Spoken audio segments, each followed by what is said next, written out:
Silakan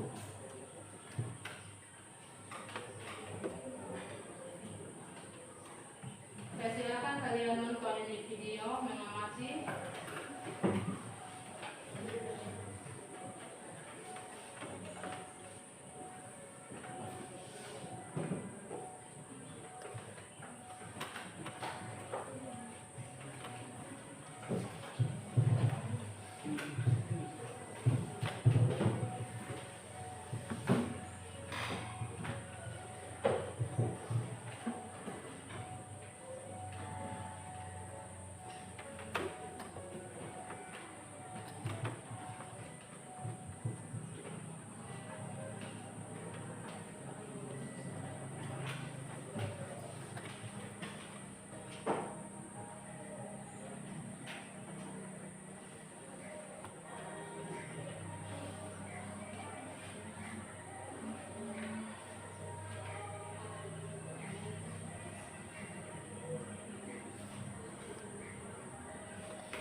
Video yang kalian tadi itu video apa? Bagaimana sistem dapat memprediksi ketersediaan? Video bagaimana sistem dapat memprediksi ketersediaan parkir di area publik. Kira-kira bagaimana cara sistem tadi bekerja? Masih mau nonton lagi? Sekali lagi? Masih belum.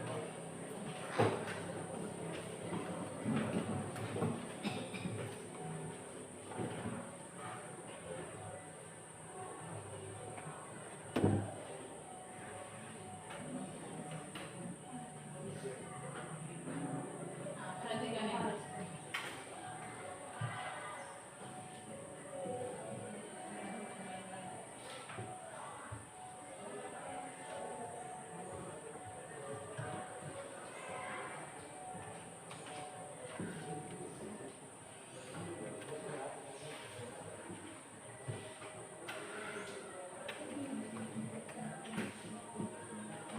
Yang ini kendaraan yang masuk ya.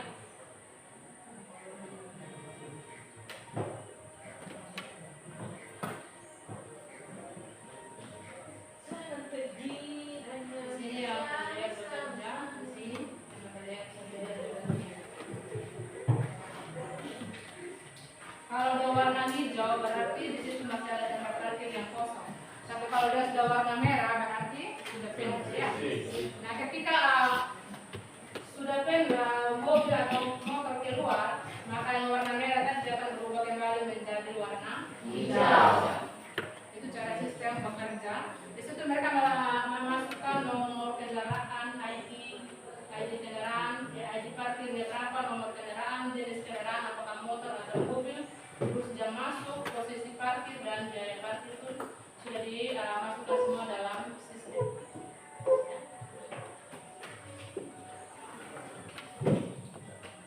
Ini mereka menggunakan kecerdasan AI. Kita menggunakan kecerdasan AI. Nah sekarang kita akan masuk pada materi pembelajaran.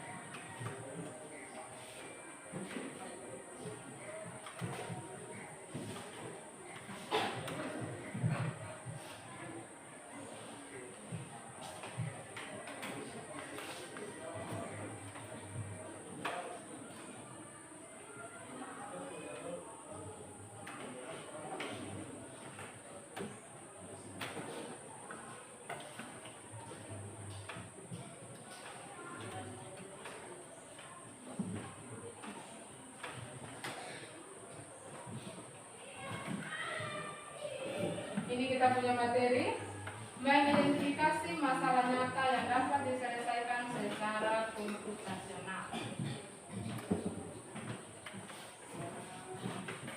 Kita kembali lagi ke pengertian komputasional.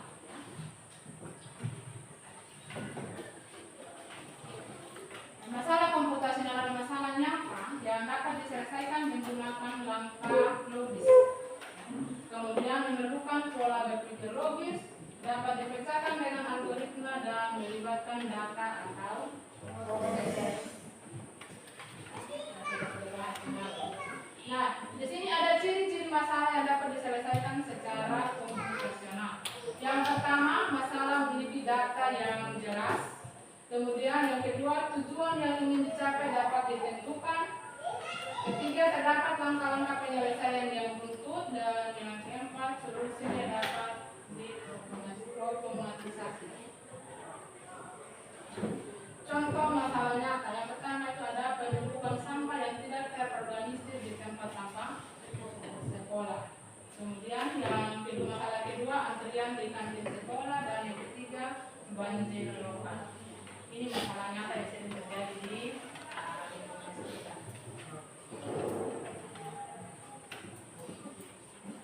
Langkah-langkah mengidentifikasi, yang pertama itu mengamati masalah. Ya.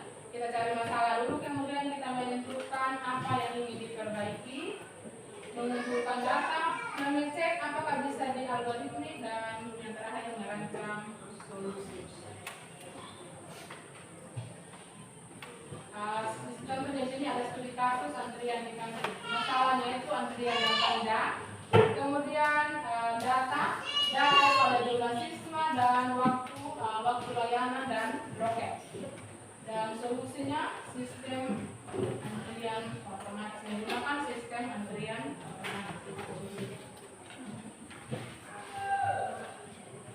Kemudian ada kasus yang kedua itu pengolahan sampah sekolah.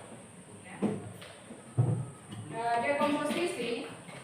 Di sini kita pecahkan masalah menjadi submasalah. Misalnya yang pertama itu kita mengidentifikasi sampah yang dibuang. Kemudian yang kedua kita menyediakan wadah pemilihan. Dan yang ketiga kita mengubah perilaku siswa. Itu yang masuk pada dekomposisi. Kemudian yang masuk pada pengenalan pola. Pengenalan pola ini kita mengidentifikasi pola, ya. Kapan dan di mana sampah, ya, terpilih paling banyak menumpuk, ya. Misalnya di dekat kantin setelah makan siang. Kemudian abstraknya, abstrak sampah menjadi data digital. Misalkan kita tipis saya, sampah A itu sampah organik dan sampah B itu sampah anorganik.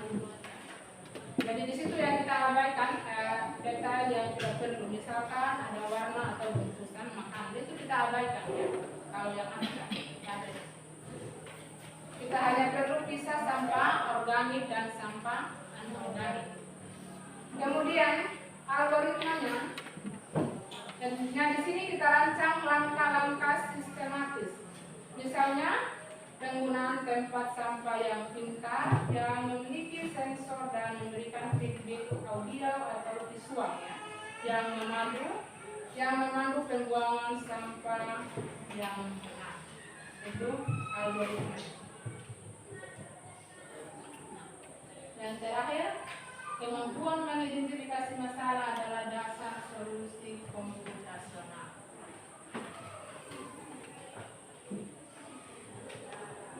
Ini materi kita hari ini tentang mengidentifikasi permasalahan nyata. Jadi sebentar Ibu akan bagi kalian dalam bentuk kelompok. Silakan kalian cari, pilih salah satu studi masalah yang kalian buat dalam bentuk peta konsep. Kalian buat dalam bentuk peta konsep untuk dan untuk kalian presentasi sebentar. Jadi buatnya peta konsep itu kalian menggunakan buat prompt menggunakan ChatGPT, Gemini atau Canva, ya, untuk buat peta konsep. Ibu akan kembali dalam bentuk kelompok.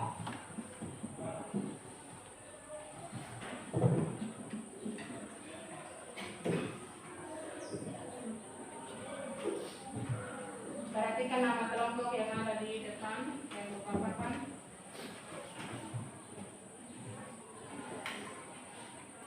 Empat kelompok, ya.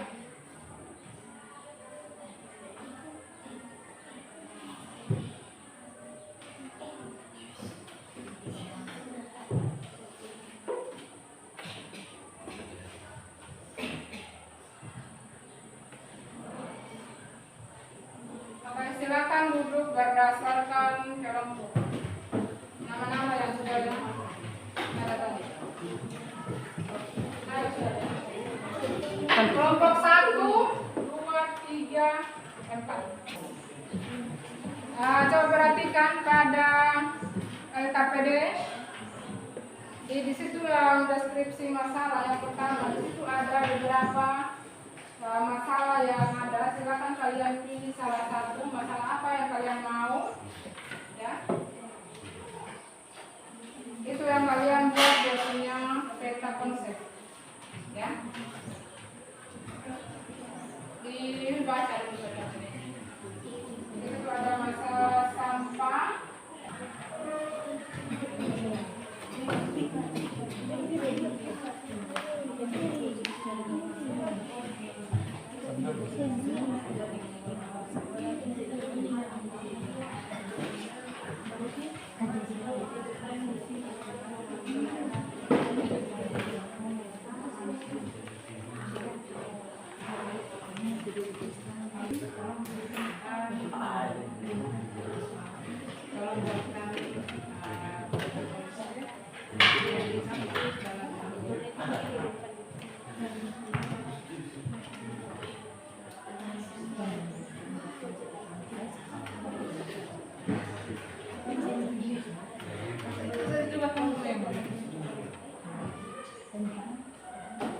Masukkan dokumennya masalah.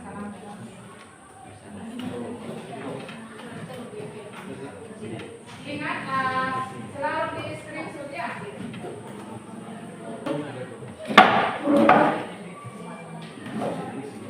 Kita semua, Shalom dan selamat pagi. Terima kasih atas memberikan kesempatan yang diberikan kepada kami kelompok 2. Perkenalkan, nama saya Sheila. Di sini ada teman-teman saya.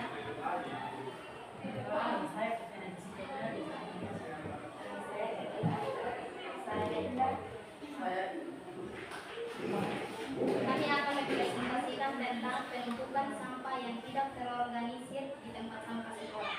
Pada dua materi yang jadi saya akan menjelaskan beberapa pertanyaan dan jawaban dari LKPD yang dari 3 masalah kita mengambil penumpukan sampah yang tidak terorganisir di tempat sampah sekolah.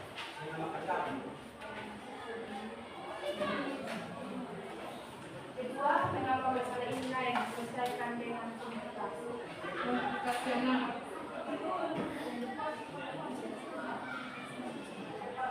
Masalah inilah yang diselesaikan dengan komunikasi karena dapat mulai jumlah sampah, waktu pembuangan sampah dan kondisi tempat sampah dapat dipantau dan dianalisis menggunakan sistem komputer atau aplikasi. Dengan komputasi kita dapat membuat sistem pengingat pengangkutan sampah, memprediksi waktu pengangkutan sampah dan dapat petugas pembersihan secara efisien.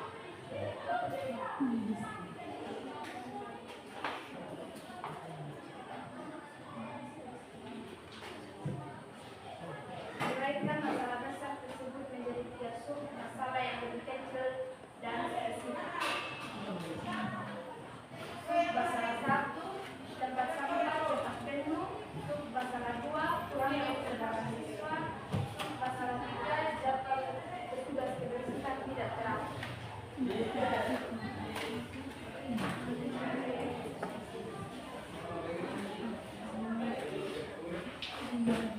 Oke, setelah itu kami dari masalah yang telah kami keluarkan dalam bentuk peta konsep dengan menggunakan AI.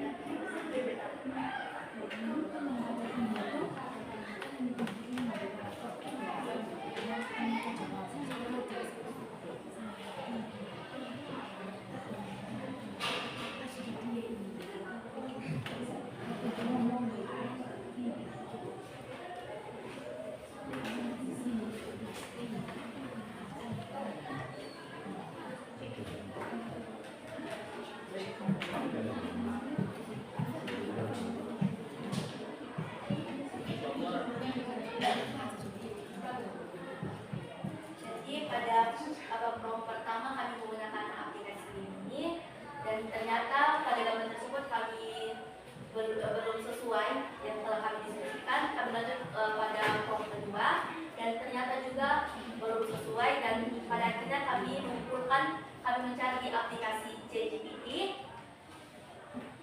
Jadi kami mencari aplikasi ChatGPT dan menggunakan peta konsep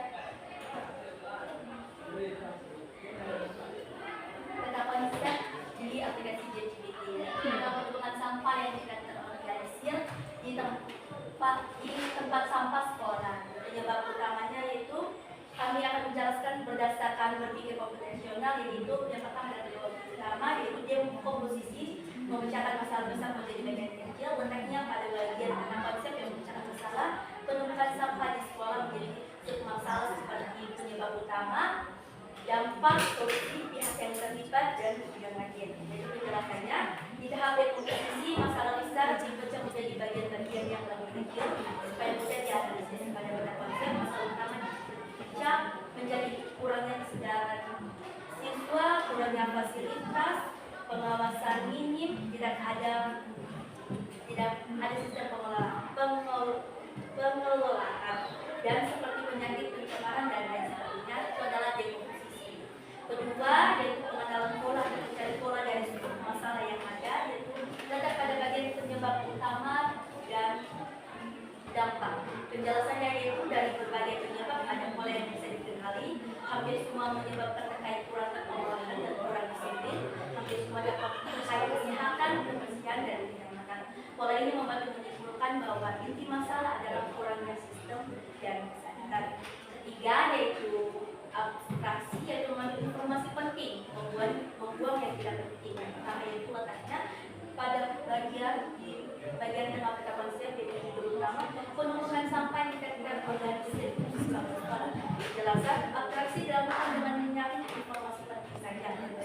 Masalah yang ada pada konsep merangkum inti masalah itu jadi satu kalimat. Fokus penumpukan sampah yang tidak terorganisir. Ini adalah bentuk abstraksi, yaitu mengambil inti dari permasalahan yang sudah dianalisis. Keempat, algoritma langkah solusi dan letaknya pada bagian solusi untuk mengatasi penumpukan sampah. Yaitu penjelasannya, algoritma adalah urutan langkah sistematis pada tentang konsep langkah solusinya berupa menyediakan fasilitas yang lengkap, menjalankan program pengelolaan sampah, edukasi kesadaran siswa, pengawasan rutin, serta melibatkan pihak sekolah, OSIS, guru, dan petugas kebersihan. Ini adalah langkah-langkah atau algoritma untuk menyelesaikan.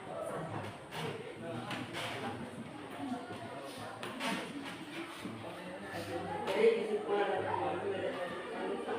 penumpukan sampah yang tidak terorganisir di tempat sekolah terjadi karena kurangnya bimbingan dalam membuang sampah, kapasitas tempat sampah yang terbatas, dan tidak adanya sistem pengelolaan yang teratur. Akibatnya lingkungan menjadi kotor dan tidak nyaman dan berpotensi menimbulkan penyakit. Masalah ini dapat diatasi dengan pengaturan tempat sampah yang lebih baik, edukasi, kebersihan, serta dukungan sistem pemantauan atau pengelolaan yang baik. Demikian presentasi dari kelompok kami. Jika ada teman-teman yang ingin bertanya, kami persilakan.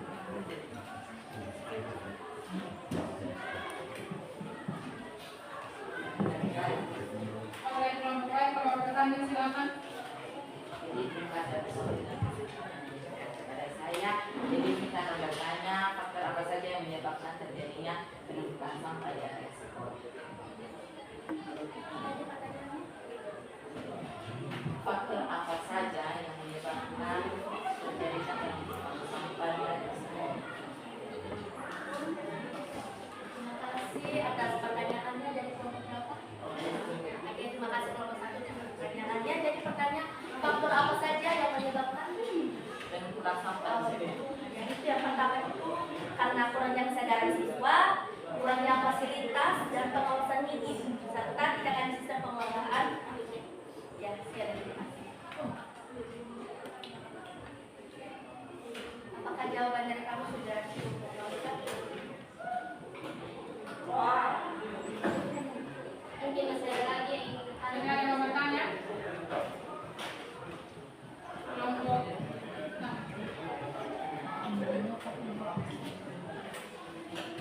Iya. Oke, kita ada yang bertanya. Sekian presentasi dari kelompok kami, terima kasih. Oke, kita berikan kedua untuk kelompok 2. Dikasih apa? Dikasih B, kasih O, kasih B. Wow, keren. Wow, keren. Oke, tepuk tangan. Jadi kelompok 2 sudah selesai presentasi dengan masalah pembukaan sampah ya. Kelompok 3. 1.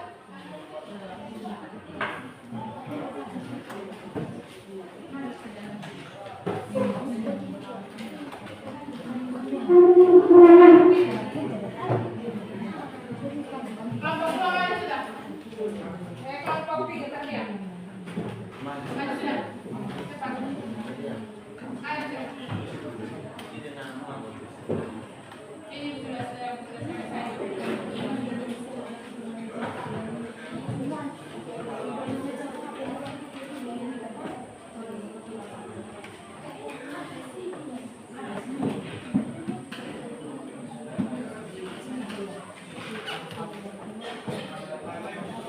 Kirim dulu Anda. Kirim dulu.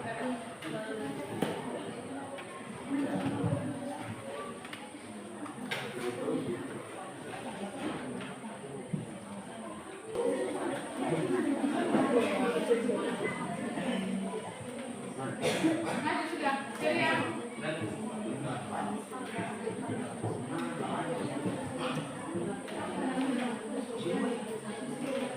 Oke, kelompok 3.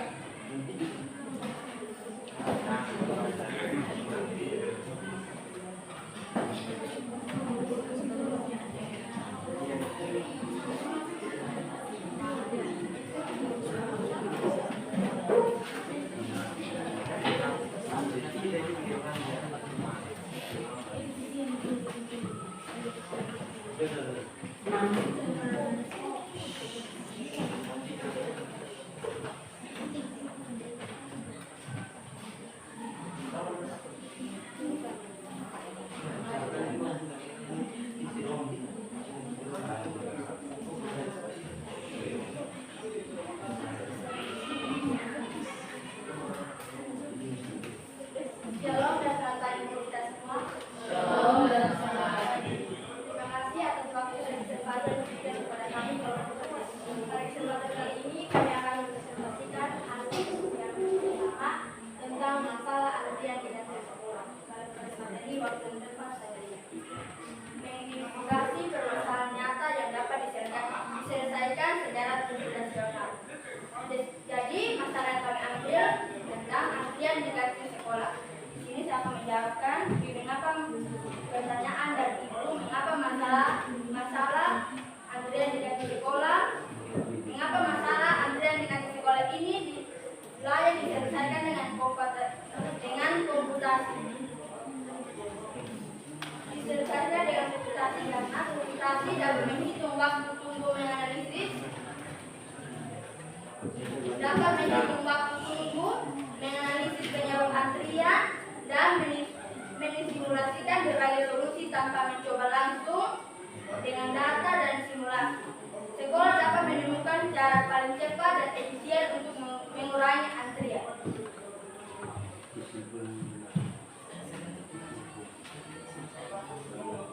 Pertanyaan kedua, pola yang ditemukan. Pola yang ditemukan dalam antrian di kantin sekolah adalah banyak siswa datang bersamaan pada jam istirahat, waktu pelayanan yang berbeda-beda setiap siswa, dan beberapa menu membuat satu titik pelayanan lebih ramai sehingga antrian menumpuk.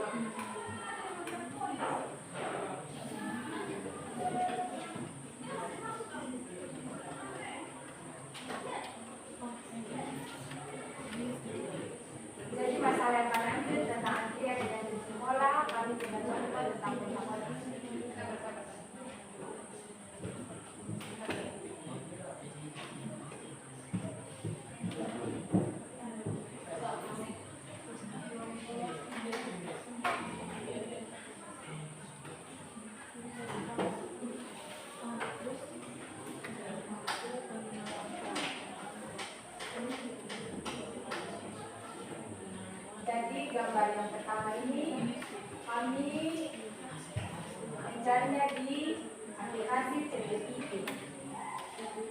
Cara dengan Andrea di sekolah.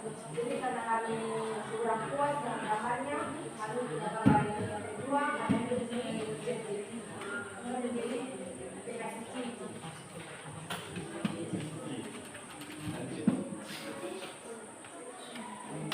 Jadi gambar yang kedua sama ini menurut kami lebih menarik. Jadi kesimpulan antrian di kasih sekolah terjadi karena banyak siswa datang bersamaan, pelayanan yang terbatas, dan sistem pemesanan yang belum tertata. Akibatnya waktu tunggu menjadi lama dan kenyamanan siswa berkurang. Dengan pengaturan alur pelayanan yang lebih baik, penambahan kasir atau pelayanan atau penerapan sistem antrian yang teratur, antrian bisa menjadi lebih cepat dan tertib. Jadi sampai berikan kepada moderator.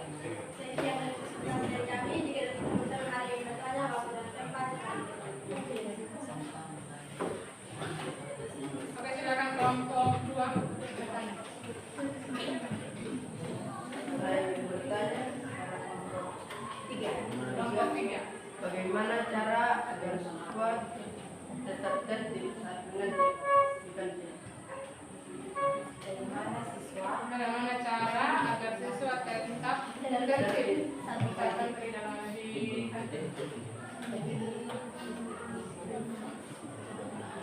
Jadi pertanyaan dari Nino yang kami jawab.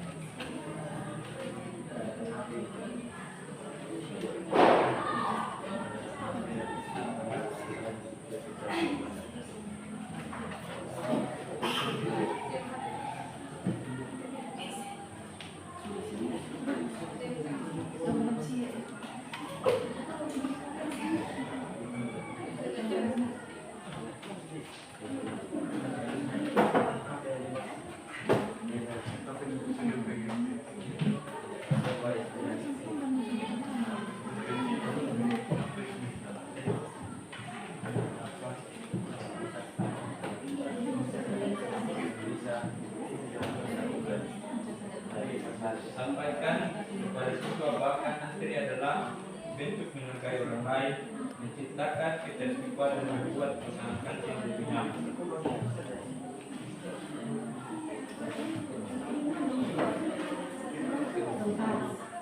Buat poster spanduk atau video pendek yang menarik tentang tata cara antri yang baik, sebarkan melalui media sosial sekolah atau kelas.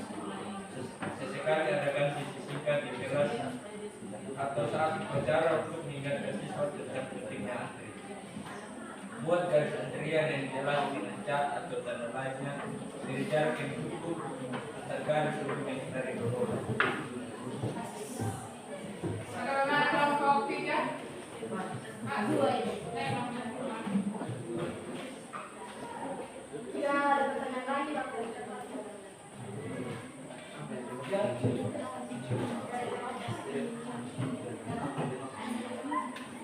Silakan kelompok 1. Bisa berikan kesimpulan dari masalah tersebut.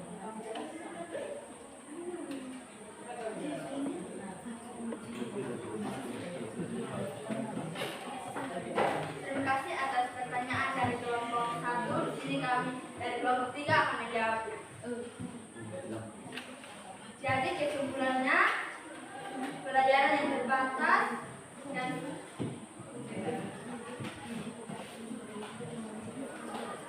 terjadi karena terbatas dan sistem pemesanan yang belum tertata. Akibatnya waktu tunggu menjadi lama dan kenyamanan siswa berkurang. Dengan pengaturan alur pelayanan yang lebih baik, penambahan kasir atau pelayanan atau penerapan sistem antrian yang teratur, antrian bisa menjadi lebih cepat dan tertib.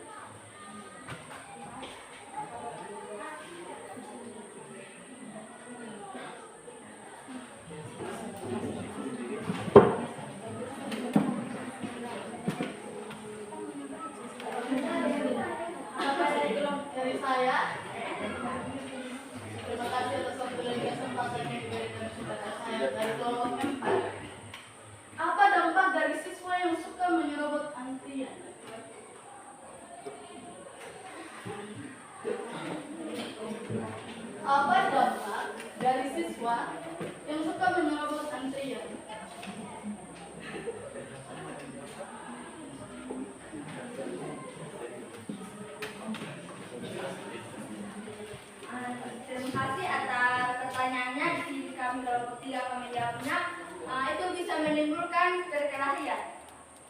Ada lagi selain itu?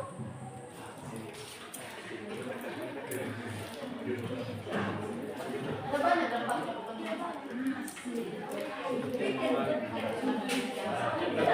Dampak dari siswa yang suka menyebabkan antrian bisa bermacam-macam, baik secara langsung maupun di dalam berikut rinciannya. Ketidakadilan dan kekecewaan merasa tidak dihargai. Siswa yang sudah antri dengan sabar merasa tidak dihargai dan diperlakukan tidak adil. Menyeruput antrian dapat menimbulkan kekecewaan dan rasa frustasi bagi siswa lain, terutama jika mereka sedang terputus.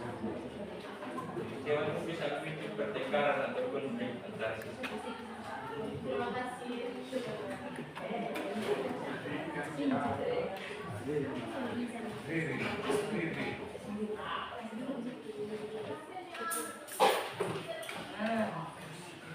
Apa masih ada yang ingin bertanya?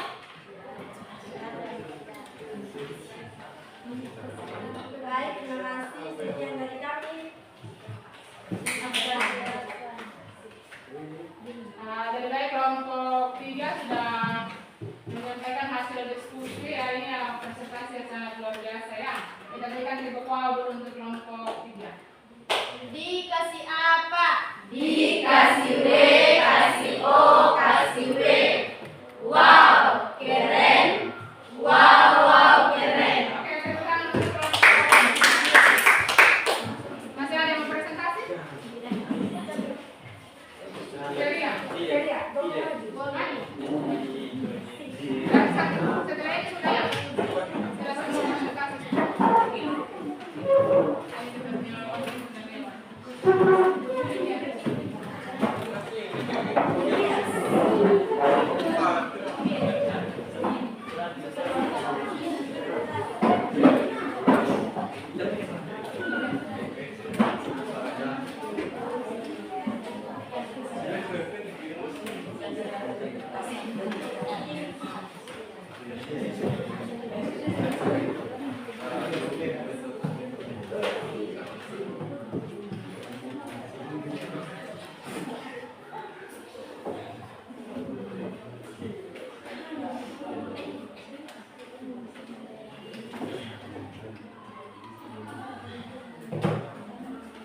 Silakan kelompok 4.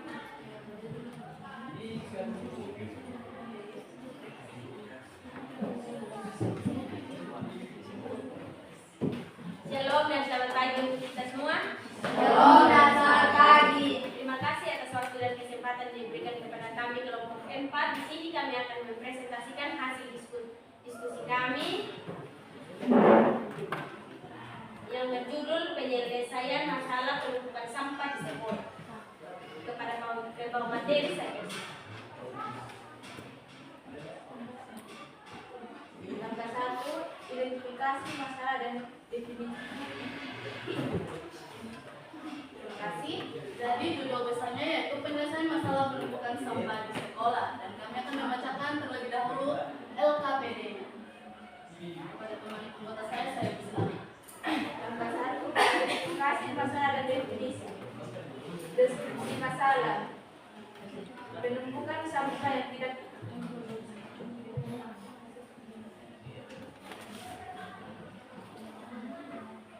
Deskripsi masalah. Jelaskan secara detail satu masalah yang Anda pilih. Jawaban. Penumpukan sampah tidak terorganisasi di tempat sampah sekolah. Kenapa masalah itu lain diselesaikan dengan komputasi? Jawaban. Karena komputasi dapat membentuk menganalisasi sekolah, menganalisis sekolah, membuang sampah, memprediksi waktu terjadinya penumpukan, dan memberikan reaksi situasi yang lebih efisien berdasarkan data.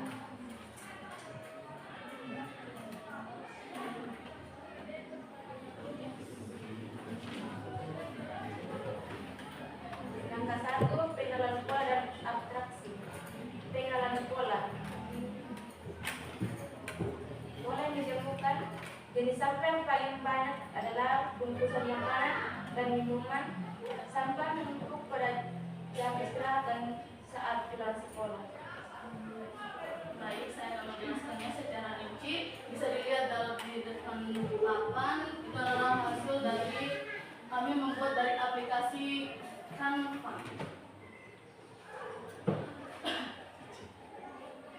Penumpukan sampah di sekolah berdasarkan komputasi. Ini dia terbatas. Penyelesaian masalah penumpuk sampah di sekolah menggunakan pendekatan berpikir komputasional. Masalah utama atau identifikasi masalah utama. Penumpukan sampah yang tidak terorganisir di tempat sampah sekolah, alasan perlu diselesaikan dengan komputasi. Komputasi dapat membantu memantau, menganalisis, dan memprediksi pola penumpukan sampah secara lebih akurat. Dekomposisi masalah. Masalah dipecah menjadi 3 sub masalah. 1. Kurangnya pemantauan jumlah masalah harian. 2. Siswa tidak memilah sampah dengan baik. 3. Petugas kebersihan tidak mengetahui puncak penumpukan. Kurangnya pemantauan jumlah sampah. Solusinya dari sub masalah 1 tadi yaitu 1. Pasang sensor untuk mendeteksi ketinggian sampah. 2. Lakukan pencatatan rutin atau gunakan aplikasi monitoring. 3. Buat jadwal pengecekan pada jam tertentu, misalnya jam istirahat. Yang selanjutnya solusi sub masalah 2. Siswa tidak memilah sampah. Solusinya, sediakan tempat sampah terpisah, organik, plastik, kertas. Kedua, pasang poster edukasi memilah sampah. Yang ketiga, adakan program kelas kebersih untuk motivasi siswa. Dan selanjutnya sub masalah 3. Petugas tidak mengetahui waktu puncak penumpukan. Solusi, gunakan data monitoring untuk melihat jam paling banyak sampah. Kedua, buat jadwal pengambilan sampah tambahan saat jam puncak. Ketiga, sediakan sistem notifikasi jika tempat sampah hampir penuh. Selanjutnya, pengenalan pola. Pola yang ditemukan, sampah paling banyak menumpuk pada jam istirahat. Dan setelah waktu pulang sekolah, jenis sampah terbanyak banyak plastik makanan dan minuman. Abstraksi atau data inti. Data yang penting, jumlah sampah per jam, jenis sampah, waktu puncak penumpukan, frekuensi pengambilan sampah. Yang bisa diabaikan yaitu 1. Warna tempat sampah, 2. Nama pembuang sampah, 3. Ukuran detail tempat sampah. Selanjutnya saya akan membacakan kesimpulannya secara singkat. Dengan berpikir komputasional, masalah lebih mudah dipahami, solusi dapat ditentukan berdasarkan data, pengelolaan sampah menjadi lebih efektif dan berkelanjutan. Sekian, terima kasih. Sekian materi dari kami. Jika ada teman-teman yang ingin bertanya, kami bersiap.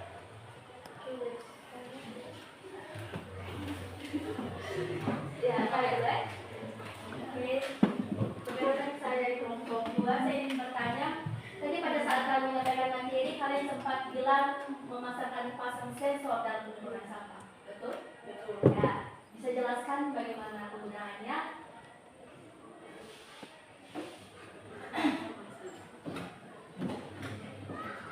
Jadi sensor maksudnya pasang sensor dalam penggunaan sampah itu seperti apa? Jadi seperti begini. Misalnya kan kotak sampah itu, kotak sampah. Nah, kotak sampah elektronik mungkin banyak ya teman-teman yang tidak tahu kotak sampah elektronik seperti apa. Jadi ketika sampahnya itu dibuang di dalam kotak sampah, nanti itu bisa terdeteksi. Itu yang disebut dengan sensor gitu. Nanti bisa terdeteksi, nanti dia punya apa? Dia punya sampah itu sudah sampai di mana. Nanti kalau dia sudah penuh, nah dia punya sensor bakal kayak berbunyi begitu. Sensor atau yang mengerti lah maksud saya bagaimana. Sama halnya dengan yang apa tadi itu tempat parkir yang ibu video yang Ya, seperti itu. Ya. Terus kalau sensor bisa mendeteksi sampah penuh, tapi kalau petugas kebersihan tidak mengambil atau telah mengambil, apa gunanya sensor? Jelaskan bagaimana solusi kalian untuk mengatasi hal itu. Boleh ulang? Sensor kan mendeteksi sampah penuh, tapi kalau petugas kebersihan telah mengambilnya, apa gunanya sensor? Jelaskan bagaimana solusi kalian mengatasi masalah ini. Dan mungkin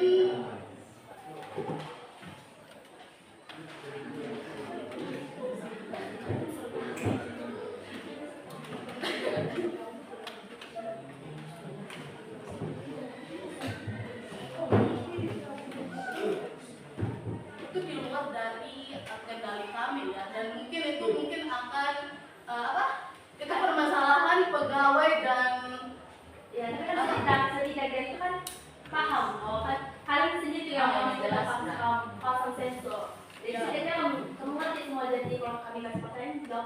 yang harus ditanyakan.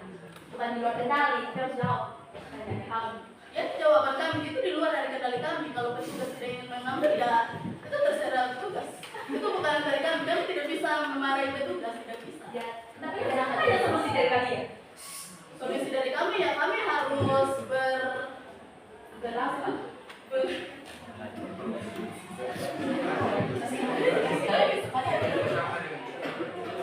Ya, membantu petugas saja. Yakin. Baik, ada pertanyaannya, apakah jawabannya tidak Ya, memuaskan? jujur kurang memuaskan tapi tidak apa-apa. Tidak.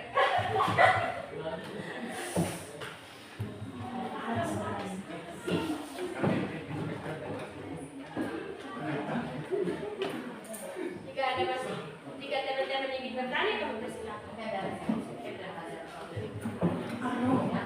Apakah fasilitas yang pertama di sekolah sudah cukup untuk memadai untuk menampung jumlah sampah harian? Oh enggak, ini apakah fasilitas yang pertama sudah cukup untuk menampung semua sampah dan sampah harian yang sudah Menurut saya sih secara pribadi belum cukup. Karena bisa dilihat saja masih banyak sampah yang bertebaran dan banyak kelas juga yang belum mendapatkan kotak sampah. Contohnya kelas kami sendiri. Jadi apakah cukup? Jadi solusinya iya solusinya Apa tadi mendapat solusinya? Ya solusi dari kami yaitu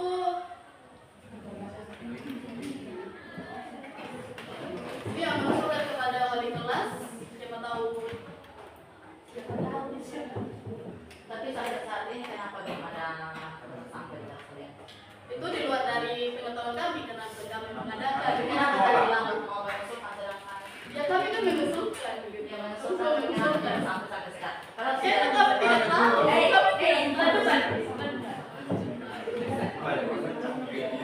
iya sudah dari bulan Juni masuk sekolah tapi kenapa Terima kasih temanku, tapi saya mengulang kembali kalau itu di luar dari pengetahuan kami. Kami cuma siswa dan tidak mengetahui apa yang terjadi. berarti kurang perhatian dari Bukan kurang perhatian, Anda juga kalau saya bertanya sebentar bisa tidak gitu. Apakah yang punya solusinya? kalian memberi sesi pertanyaan juga belum jawab. Ya siapa tahu Anda bisa menjawab. Kan itu pertanyaan dari kelompok sebelah sana. Siapa tahu Jangan cuma manusia untuk menjawab. Karena mau bertanya. Seharusnya pertanyaan tadi diberikan kepada kelompok satu itu dipertanyakan kepada wali kelas dan guru lainnya, bukan kepada kami. kan kamu yang ingin mengusulkan sudah pasti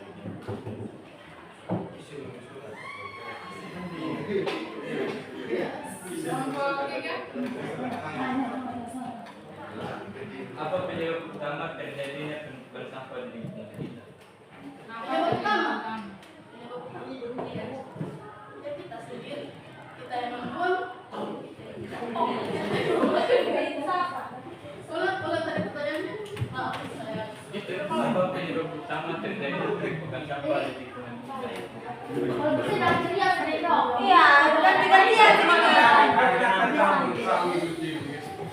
Iya, Terima kasih atas usulannya. Saya akan meminta Ray untuk menjawab pertanyaan dari Excel. soalnya kan kayak tadi tidak ada kerjasamanya, cuma ceria-ceria saja yang jawab. Iya, Sudah jawab. Silakan, Karek. Karek. Apa penyebab utama terjadinya penumpukan sampah di lingkungan Penyebab kita? utama terjadinya penumpukan sampah. Karena kurangnya kesadaran siswa tentang penumpukan sampah. Dan kurangnya kesadaran siswa tentang kebersihan. Apa lagi?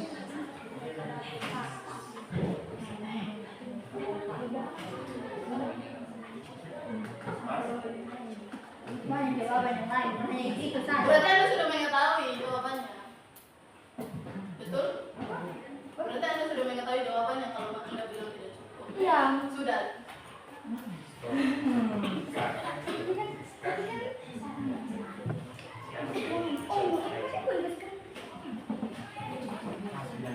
Sampah. Ini mau bertanya nih. Mengapa pengulang? Terakhir ya. Itu bertanya di bawah. Kamu memberikan pertanyaan di Android. Mengapa pengolahan sampah yang baik itu penting? Mengapa pengolahan sampah yang baik itu penting?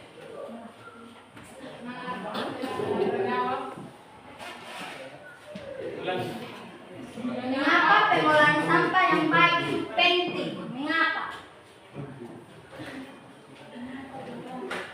Mengapa pengolahan sampah itu penting?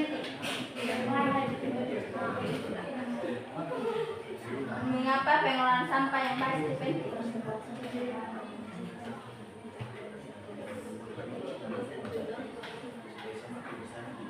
Mengapa pengolahan sampah yang baik?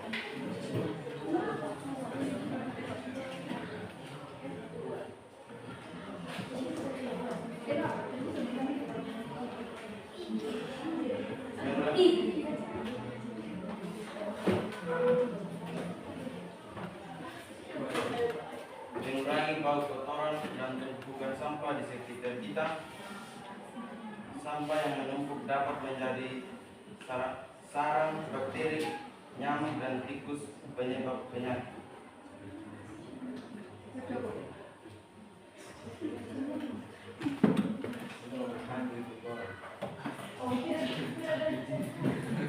Sekian presentasi dari kami, terima kasih. Selesai.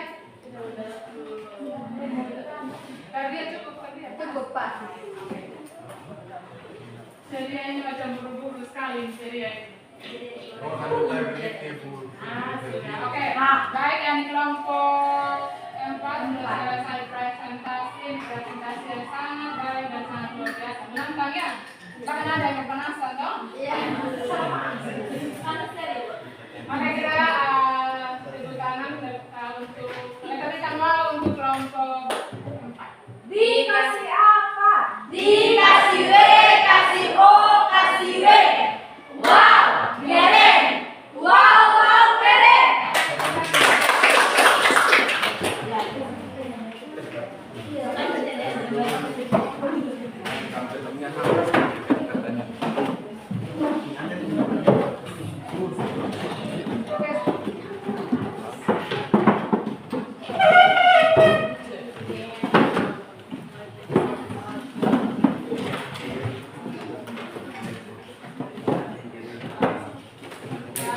Jadi baik, tadi tiga kelompok yang pilih tentang sampah ya. Satu kelompok saja yang pilih materi kasus tentang antrian di kantin. Ini menarik sekali ya. Menarik sekali kita bahas tentang kebersihan dan antrian di kantin sekolah. Macam kriteria tadi itu ditanya. Jadi kalau tidak ada kotak sampah, kita bisa cari solusi ya. Bukan hanya kotak sampah yang harus dibeli dan taruh di kelas. Ya ceria ya. Nah, bukan hanya bergantung dari wali kelas atau kita bisa cari solusi. Kemudian tadi bahas tentang sampah. Dan kedua yang bahas tentang pemilihan sampah, mana yang sampah organik dan mana yang sampah anorganik. Belum ada ya. Nah, itu PR.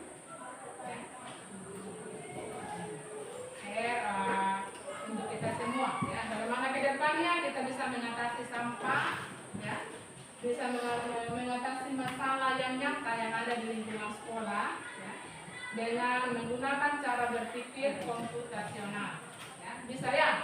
Bisa Bu. Oke, diminta salah satu untuk berikan kesimpulan. Ada tidak? Yang bisa kasih kesimpulan tentang pembelajaran hari ini? Silakan, Catherine.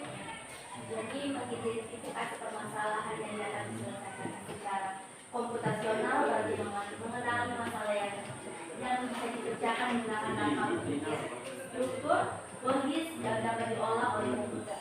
Proses ini melibatkan pengamatan terhadap masalah nyata, menentukan bagian mana yang dapat diotomatisasi dan melihat apakah penyelesaian bisa diwujudkan melalui data, algoritma atau teknologi fundamental dan mengidentifikasi masalah secara tepat. Solusi komputasional yang dibuat menjadi lebih efisien, struktur dan mampu membantu manusia menyelesaikan tugas lebih cepat dan lebih akurat. Oke, terima kasih Catherine. Jadi begini ya, dengan kita menggunakan berpikir komputasional ya, masalah apapun yang rumit, ya, serumit apapun itu masalah dia akan jadi mudah. Dia akan jadi mudah dan kita dapat selesaikan dengan cara yang lebih efisien ya. Asalkan kita berpikir secara komputasional. Ingat 4 pilar berpikir komputasional. Yang pertama itu ada dekomposisi, ya. Kita mengidentifikasi masalah, kemudian kita yang kedua itu pengenalan pola, ketiga abstrak, dan yang keempat itu algoritma. Ya, ingat ya. Jadi masalah serumit apapun itu kita bisa selesaikan dengan cara yang sangat mudah. Dan perlu diingat juga ya, bahwa AI atau AI itu tidak bisa berpikir sama seperti manusia. Jadi bukan AI yang pintar ya. Oke lah kalau kita minta jawaban ada, tapi AI itu tidak bisa berpikir sama seperti manusia. AI itu dikatakan pintar apabila ada yang pertama itu ada aturan yang khusus, kemudian ada langkah runtut, ada pola dan ada data. Jadi ingat AI itu tidak bisa berpikir sama seperti manusia. Jadi baik, mungkin pembelajaran kita hari ini sampai di sini. Minggu depan kita akan masuk pada materi berikutnya tentang ini masih berkisar pada materi topik utama itu berpikir secara komputasional. Dan ingat masih ada satu tugas tadi yang belum diselesaikan tentang permasalahan sampah. Ya. Dari kalian presentasi tadi tidak ada yang bahas tentang sampah organik dan sampah organik. Ini akan menjadi tugas untuk pertemuan berikutnya. Ya. Sampai di sini ada pertanyaan?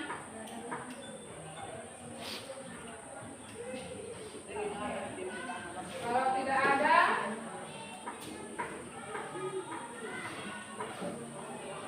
kita tutup kita punya materi pembelajaran hari ini. Minta salah satu untuk jadi ya, bisa.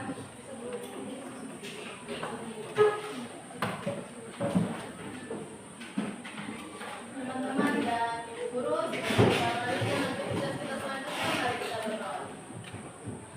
kami di surga, terima kasih karena Bapak telah menjaga dan menuntut kami dari awal kami melakukan pembelajaran hingga pada akhirnya. Ya, Bapak, sebentar lagi kami akan melanjutkan pembelajaran berikutnya. Hendaknya Bapak tuntun dan sertai kami supaya bisa berjalan dengan baik. Inilah doa dan harapan kami di dalam nama Yesus Kristus kami berdoa. Amin. Terima kasih.